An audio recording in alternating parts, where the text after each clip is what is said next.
Hi everybody, it's Pastor Trevor here from the English Church in Benidorm. A few weeks ago I put a little post up on our Facebook page asking if you had any questions about the gospel or about the Christian faith or life. I would try to answer that on this short YouTube video, and so that's what we're here to do today. We're going to try to answer, with God's help, some of the questions that have been asked of us.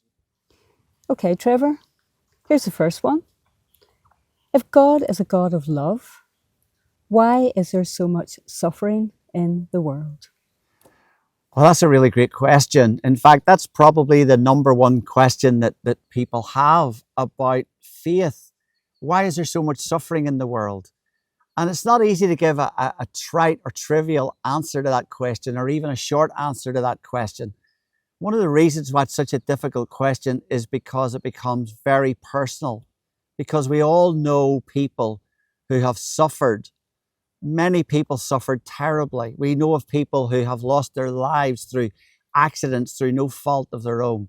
Or perhaps we ourselves have gone through a period of suffering. And we wonder, where's God in all of this? Why does God allow this suffering when He's a sovereign God and He could easily stop it? Well, I get asked that question a lot, and I've thought about it many, many times. And just for the purpose of this video, let me just give you three kind of pointers that might help you think through the answer to this question for yourself. The first thing is to remember that we live in a broken world and we suffer the consequences of the fall. Back in Genesis chapter 3, we're told that Adam and Eve disobeyed God. The world was broken and disobedience came in. Sin and disease and death entered the world. And we must never, ever underestimate the consequences of what happened that day in the Garden of Eden, and how we're still bearing the consequences and the fallout from that all these years later. You know, that's why there's sickness and disease and death, is because of the fall and because of what happened there in the Garden of Eden. The second thing is to realize that suffering often is used by God in someone's life. In fact, the Bible would indicate that we can glorify God in our suffering, that we can bring Him honor and glory when we suffer well for His sake.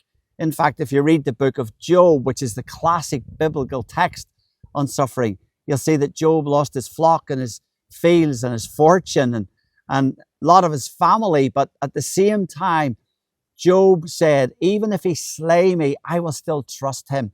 Job's faith was proven in suffering, and suffering often demonstrates the glory of God better than healing does. In fact, James chapter 1 and verse 12 says, blessed is the one who perseveres under trial. There's a special grace given to those who suffer. And it's also a great testimony to the gospel of Jesus. When people look at us and things are going well, they say, well, it's easy to believe in Christ when things are going well.